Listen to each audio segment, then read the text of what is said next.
Good afternoon and Juma Mubarak. Welcome back to Salam Media, and this is Salam Media Highlights with myself, Salalo Makwidiri. The time is 16 minutes past 2, and today we'll be bringing you a developing story from Mozambique, where two South African journalists, Bongani Sizibi and Sponelo Mkasibi, have been detained and held in Communicado. These journalists were covering the intensified protests in the country, and these protests are coming amidst an increasingly hostile environment for press freedom. And joining us live from Maputo to discuss this troubling development is Professor Adriano Nuvunga. He's the National Director at the Center for Democracy and Development. Professor Nuvunga, thank you so much for joining us. Really appreciate you giving us your time and just giving us a bit more information on this developing story. Yes, in fact, there are three journalists that were arbitrarily detained yesterday. The two South Africans who are correspondents of the news channel from Nigeria, and a Zambican journalist who has been accompanying them, showing them where to go. They were arbitrarily detained yesterday. They remained incommunicado until now. I've just exited the office of the commissioner of the police, who acknowledged that some people were arrested arguably for illegal filming, something of that nature, and that they were presented to the judge, and hopefully they will be released shortly. So that's where we are going now, at the police station that they were detained, and more details after we have met with the commander of the police who in charge of the matter at the 7th police station here in Maputo City, the capital of Mozambique.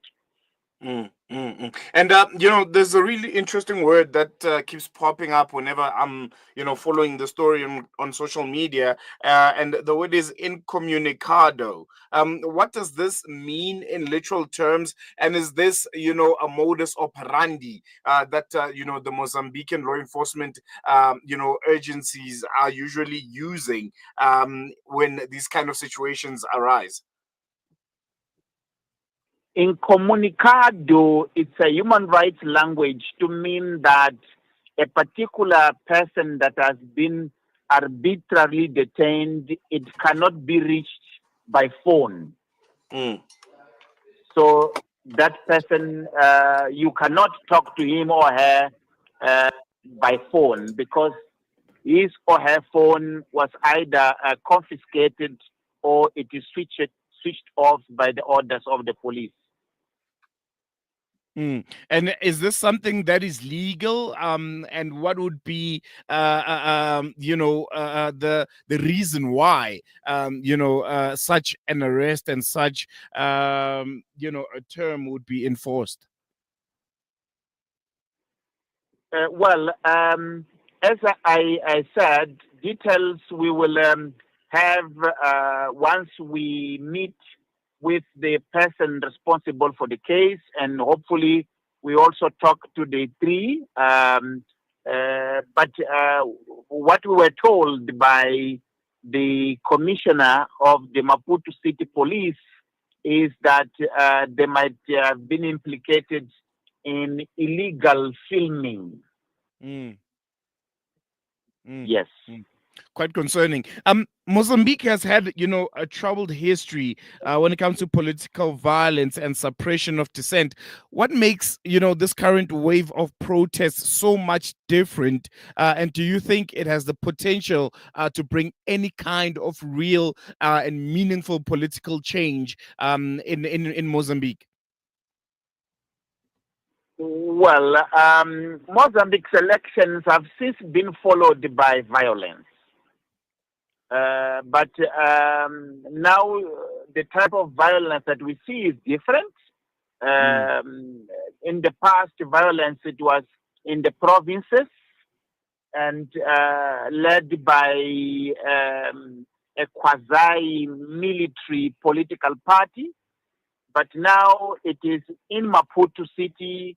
It is targeting key economic infrastructure, including the Lebombo border, which is a strategic infrastructure.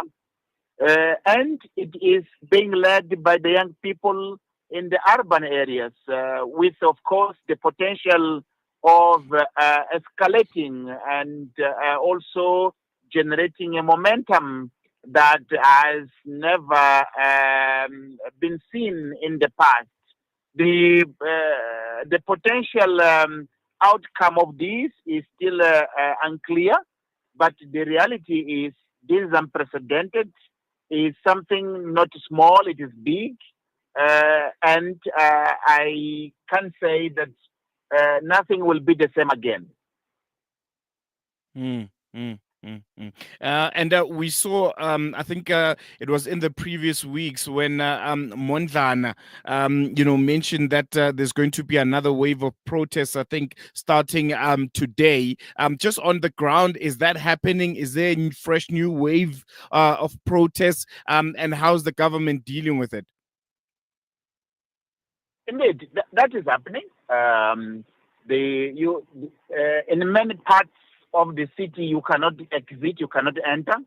But also, the Lebombo border with South Africa is closed. And that is a major, major impact in Mozambique's economy. But also, other key strategic corridors, like the Mashipanda border with Zimbabwe, the Nakala port that leads to Niassa and to Malawi is closed. And up until yesterday, 7 lives had been lost with hundreds injured. So it is happening. And the impact is colossal, big. When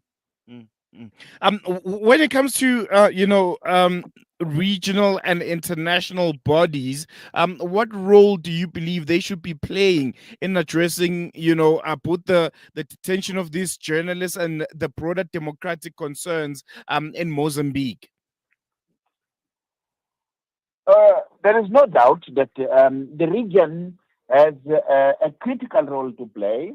Starting from South Africa, has a big responsibility. The region, SADC, they have a critical role to play, but they have been disappointing. They have been staying away in ways that they are compromising their responsibility, are running away from their responsibility, and it is going against the expectations of the Mozambican people.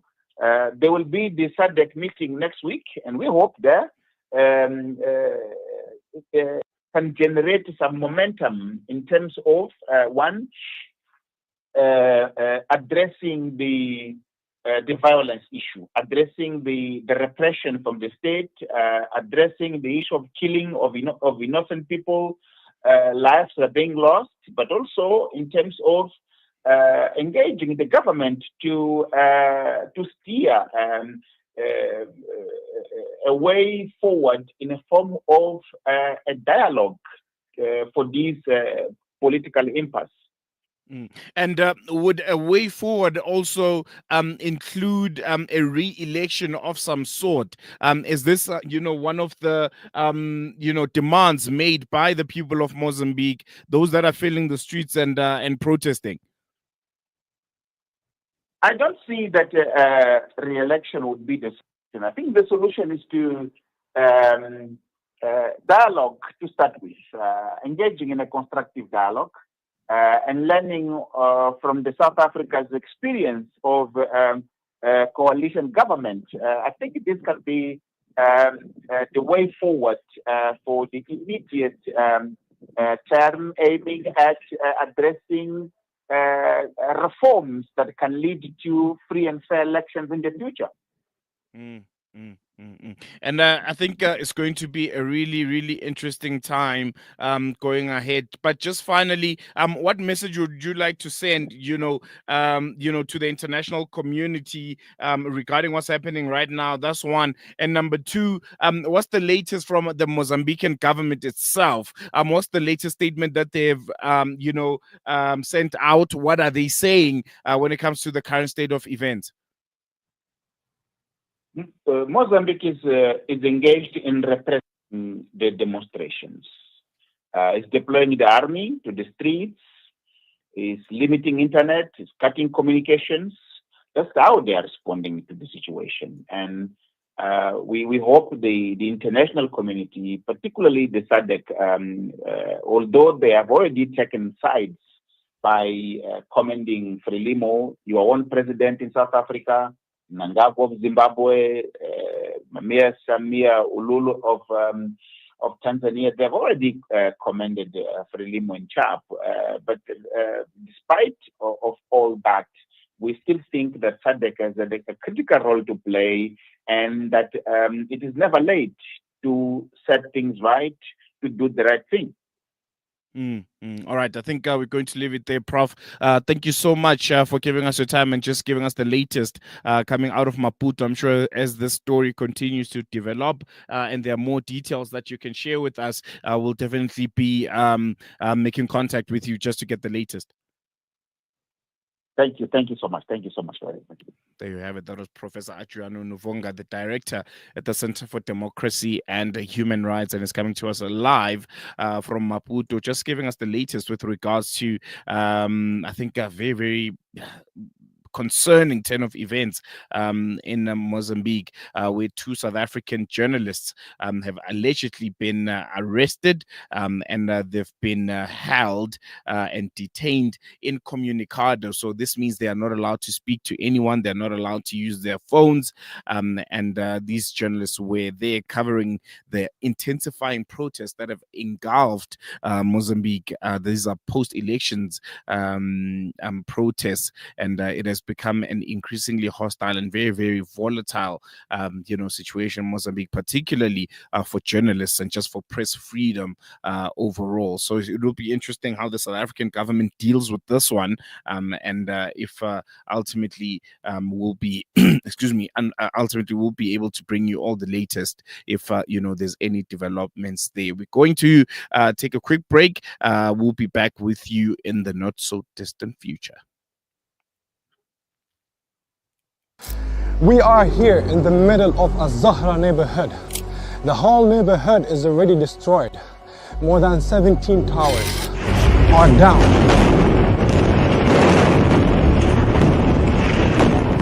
Here, as you can see, the firefighters trying their best to help. The people are still under the rubble. A lot of the people.